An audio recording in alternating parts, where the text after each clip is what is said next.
Le 17-19, Music Addict. Eh bien oui, qui dit semaine de reprise dit forcément retour des sessions Music Addict. Bonjour Paul. Bonjour Guillaume, comment vas-tu ? Oh, ça va très bien. Il a passé des bonnes vacances. Des vacances excellentes. Eh bien c'est même parfait. si j'ai pas eu le plaisir de te voir. Ça, ou très peu. Après, on s'était donné rendez-vous au Pouliguen, j'ai attendu toute la journée là-bas. Je crois que c'est le Pouliguen qui m'a faussé compagnie. C'est ça, exactement, enfoiré. On est reparti, nouvelle session Music Addict. Tout à fait. Aujourd'hui, nous avons le plaisir de recevoir Irina von Brasil. Tout à fait, après un premier EP autoproduit sorti il y a 2 ans, quasiment jour pour jour, Irina von Brasil est revenue en avril dernier pour nous présenter Polarity, leur deuxième EP. Les 5 titres de cet album dévoilent un peu plus l'univers du groupe, savamment dissimulé sous leur pseudo évocateur. Délaissant la pop folk de leur début, le groupe nous propose des morceaux entre indie rock et électro. Se dégage une ambiance planante, presque aérienne, qui invite au voyage. Un voyage qui commence maintenant avec eux. Et eux, justement, c'est Alexis qui est au chant. Bonsoir. Enchanté, Paul. Arnaud qui est à la basse. Bonsoir. Bonsoir Arnaud. Stan à la guitare et au piano. Salut. Voilà, Stan et Jérémy qui est à la batterie. Bonjour Paul. Bonjour. Alors, Irina von Brasil, c'est intriguant, mais même énigmatique. Vous souhaitiez surprendre... C'est compliqué à dire ça. Ouais, t'as vu, j'ai bafouillé. Hein.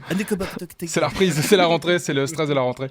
Vous souhaitiez surprendre ou en tout cas susciter la curiosité avec ce nom ? Exactement, Paul. Et là, tu mets le doigt sur un point important. En fait, on venait... Pourquoi Irina von Brasil ? On venait un petit peu d'univers différents musicalement. Voilà, jazz, metal, folk, truc, et on voulait un nom qui essaye de rendre compte de ce truc-là, donc un nom un peu qui vient de partout et donc de nulle part, enfin de Nantes du coup pour nous.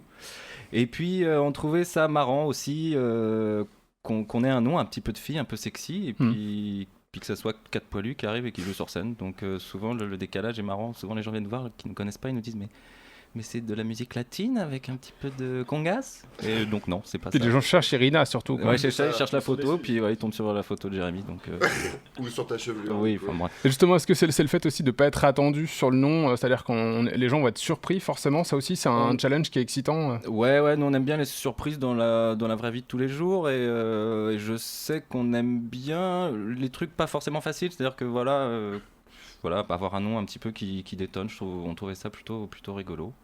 Voilà. Puis souvent les gens nous demandent pourquoi, alors du coup ça doit susciter une certaine curiosité, j'imagine. Et en termes justement d'influence, tu t'évoquais des styles différentes et des influences surtout différentes entre chacun de vous. J'ai pu lire sur votre bio que vous situez entre Radiohead, Mogwai ou Archive notamment. C'est aussi des influences qui se construisent, qui s'enrichissent de jour en jour. Là aussi c'est pour... Ça permet une certaine pluralité, une variété dans le groupe. Ouais, alors pour le coup, ces 4 noms de groupes-là, c'est vraiment les groupes sur lesquels tous les 4 on se retrouve. Alors on n'écoute pas que ça, mais c'est vraiment les influences qui nous parlent, chacun de nous. Qui vous sont communes, oui. Ouais, exactement. Et donc après, on écoute beaucoup d'autres choses à côté, mais c'est ces groupes-là avec lesquels on part en tournée dans le bus à fond. Donc voilà. Et alors justement, c'est Stan et Alexis qui est à l'origine un peu du projet. Il y avait Jérémy aussi au début. Jérémy aussi au début, ouais. Mais il est né comment le projet du groupe ? Il est né à distance, comme toutes les belles histoires d'amour à distance. On se connaissait, moi en fait j'habitais Paris à l'époque. Et ces 2 cocos-là Jérémy et Stan étaient de Saint-Brévin, voilà, de ce côté-là. Et moi je venais souvent en vacances et on a commencé à distance à s'envoyer des sons par internet, grâce à internet.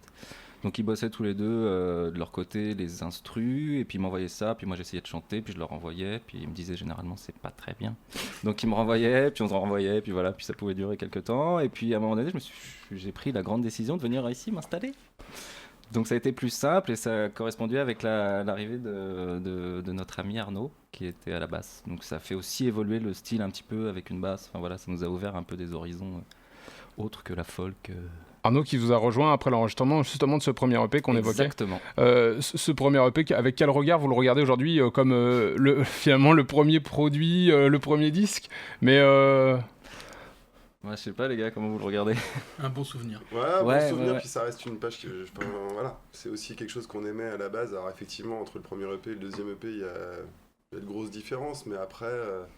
voilà, faut pas renier ce qu'on a fait, et moi j'aime toujours beaucoup le premier EP, même s'il est très pop, effectivement il est beaucoup plus folk, plus tranquille. Bon là après effectivement on a pris un peu un gros virage, mais Puis justement, le fait de l'arrivée d'Arnaud, ça permet aussi de repenser le groupe aussi. C'est finalement ce changement un petit peu de style, d'univers, il vient de là aussi, sans doute. Ça permet aussi de remettre un peu les choses à plat et puis de se dire, bon bah voilà, on y va. Puis bon, vu qu'il est plus jeune, du coup il a plus de fougue, donc du coup il nous réveille, nous qui commençons à vieillir. Donc voilà, ça nous remet en forme et ça c'est cool. Bon bah justement, la forme, on va pouvoir l'entendre avec ce premier titre, GS Homs, tout de suite sur les antennes de